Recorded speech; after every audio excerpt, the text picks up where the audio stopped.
murdered this evening by the unknown shooter who has just come at his business place and has shot him 4 times, one at the head and at the chest.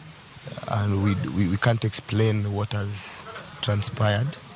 He was just okay. There's nobody that he argued or quarreled with at the course of the day. But we are surprised at what has just happened. He was almost closing his business to go home.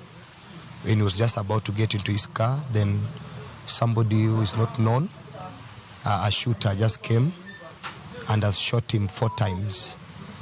And he died on the spot.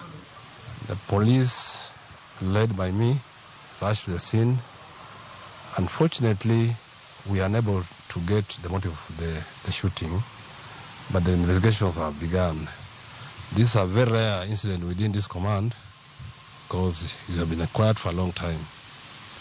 Otherwise, we promise to do everything that we can to unearth the author of this crime.